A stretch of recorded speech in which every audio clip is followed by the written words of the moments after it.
ఇది ఒక పార్టీ కార్యక్రమం లేకపోతే ఒక వ్యక్తిగత కార్యక్రమం కాదని అందరూ చెప్పడం జరిగింది. అయితే దీన్ని విజయవాడ పార్లమెంట్ సభ్యులు కేశినేని చిన్ని గారు లీడ్ తీసుకొని ఆయన ఆలోచనలోంచి వచ్చిన కార్యక్రమం అనేది మాత్రం 100% అందరూ ఒప్పుకుంటాం. ఈ యొక్క మంచి కార్యక్రమాన్ని విజయవాడ నగరంలో అమ్మవారి ఉత్సవాలకు వచ్చే భక్తులకి, అలాగే విజయవాడ నగరంలో ఉన్నటువంటి ప్రజలకి, తెలుగు ప్రజలకి ముఖ్యంగా ఇక్కడ విజయవాడ ఉత్సవ పేరుతో ఒక చాలా పెద్ద కార్యక్రమం ఇది. మనకి పక్క రాష్ట్రమైనటువంటి కర్ణాటకలో మైసూరులో, అలాగే పశ్చిమ బెంగాల్లో కలకత్తాలో ఈ దసరా ఉత్సవాలప్పుడు పెద్ద కార్యక్రమాలు జరుగుతాయి. ఆ కార్యక్రమాలను తీసుకొని విజయవాడలో ఒక కార్యక్రమం చేయాలని ఒక మంచి ఆలోచనతో ఈ కార్యక్రమాన్ని చేస్తుంటే పేరు నాని ఈ మధ్య ప్రతిదానికి మీడియా ముందుకు వస్తున్నాడు. పేరు నాని తన భార్య పేరు మీద బియ్యం బొక్కేసిన సంగతి ప్రతి ఒక్కరికి తెలుసు, రాష్ట్ర ప్రజలందరికీ తెలుసు, తెలుగు ప్రజలందరికీ తెలుసు.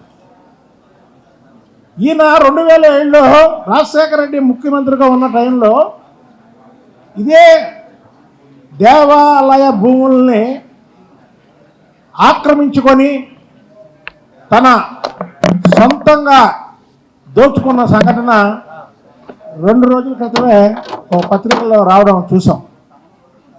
నువ్వు దాని మీద మాట్లాడు. ఇది దేవాలయ భూముల్ని 39 ఎకరాల 99 సెంట్లు కూడా ప్రజలందరి సమక్షంలో, మీడియా సమక్షంలో ఎగ్జిబిషన్ గ్రౌండ్కి అది లీజుకి తీసుకుంటున్నటువంటి కార్యక్రమం తప్ప ఇదేదో సీక్రెట్గా చాటుమాటు వ్యవహారంగా ఇది రాత్రికి రాత్రి పర్మిషన్ తీసుకొని లీజుకి తీసుకుంటే అది ఆక్రమించుకుంటున్నట్టు ప్రజల సమక్షంలో, మీడియా సమక్షంలో అందరికి తెలిసే విధంగా తీసుకుంటే ఇదేమి కాదే. మీరు ఏదైతే విజయవాడ ఉత్సవం పేరిట కార్యక్రమం చేస్తున్నామో ఈ కార్యక్రమాన్ని చెడగొట్టడానికి ఈ పేరుని దేవినేని అవినాష్, ఎల్లంపల్లి సీను 3 సింహాలు ఎక్కడున్నా చెప్పు ఇప్పటికైనా. అంటే 3 సింహాల దాంట్లో నిన్ను వదిలేసావనా? నీ ఇంకా వదల్లా. ఒక్కొక్కళ్ళ జాతకం అంతా రెడ్ బుక్లో బయటకు వస్తాయి.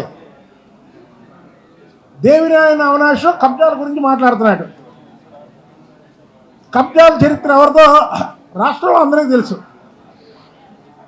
కబ్జాల చరిత్ర ఎవరిదో రాష్ట్రంలో అందరికీ తెలుసు.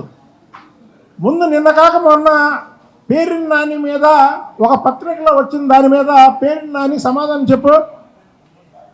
ఈ దేవాదాయ భూములు 39 ఎకరాల 99 సెంట్లు కార్యక్రమం మీడియా సమక్షంలో ఎగ్జిబిషన్ పెడతారు. తర్వాత అదే 59 రోజుల తర్వాత మళ్ళీ ఆ దేవాలయానికి అప్పచెప్తారు.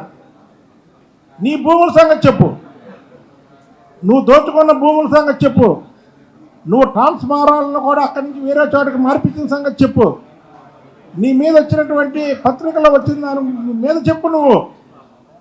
నువ్వేదో పుట్టుకతోనేదో గోల్డ్ స్పూన్ లాగా మాట్లాడతాయండి. రాజకీయాలను అడ్డం పెట్టుకుని వైఎస్ రాజశేఖర రెడ్డి ముఖ్యమంత్రిగా ఉన్నప్పుడు వైఎస్ రాజశేఖర రెడ్డి దగ్గర దోచుకున్నావు. కిరణ్ కుమార్ రెడ్డి ముఖ్యమంత్రిగా ఉన్నప్పుడు కిరణ్ కుమార్ రెడ్డితో లాస్ట్ వరకు ఉండి అధికారాన్ని అనుభవించి అక్కడ దోచుకున్నాం. తర్వాత వైఎస్ జగన్మోహన్ రెడ్డి ముఖ్యమంత్రిగా ఉన్నప్పుడు పవన్ కళ్యాణ్ గారిని విమర్శించుకొని ఆయన దగ్గర మార్కులు తెచ్చి అక్కడ దోచుకున్నాం. మీ దోపిడి దొంగలందరూ కూడా ఒక చోట కూర్చొని ఇవాళ విజయవాడ పార్లమెంటు సభ్యుడు కేశినేని చిన్ని పెట్టే ఒక మంచి కార్యక్రమాన్ని మీరెందుకో దీని మీద దుష్ప్రచారం చేస్తున్నారు? ఇది చాలా పొరపాటు. వీళ్ళు మాట్లాడుతుంటే ప్రజలు వీళ్ళు అసహించుకుంటున్నారు. మీ చరిత్రలు ఏంటి, మీరేంటి? మీరు ఈ విషయాల్లో మాట్లాడటం ఏంటి? విజయవాడ ఉత్సవం అనేది విజయవాడ బ్రాండ్కి సంబంధించింది. దీని మీద కానీ ఎవరైనా మాట్లాడితే ఊరుకునే ప్రసక్తే లేదు. అసలు మీ మాటలే రోజుకొక మాటలు. అమరావతి రాజధాని అని మేమంటే 3 రాజధానులు అన్నాడు మీ జగన్మోహన్ రెడ్డి. ఇవాళ విజయవాడకి గుంటూరుకి మధ్యలో అసలు అమరావతి రాజధాని అంటే గుంటూరు, విజయవాడ, మంగళగిరి కూడా రాజధాని. అమరావతి రాజధాని అంటే ఈ 3 కూడా డెవలప్ అవుతాయి. కాబట్టి విజయవాడ, మంగళగిరి, గుంటూరు, అమరావతి ఇదంతా కలిపే రాజధాని. వీళ్ళు కొత్త తెలివితేటలు మళ్ళీ నేనే గుంటూరు విజయవాడ మధ్యలో రాజధాని అని. వీళ్ళు పచ్చి మోసగాళ్ళని ప్రజలు వీళ్ళని 11 సీట్లకి పరిమితం చేసినా వీళ్ళు ఇంకా ఊహల్లో బతుకుతున్నారు. ఎలాగా జగన్మోహన్ రెడ్డికి 151 సీట్లు వచ్చాక చంద్రబాబు నాయుడు గారు మళ్ళీ 163 సీట్లతో ముఖ్యమంత్రి అయ్యాడు. రేపేదన్నా అలాంటి ఇది జరిగిద్దామని 30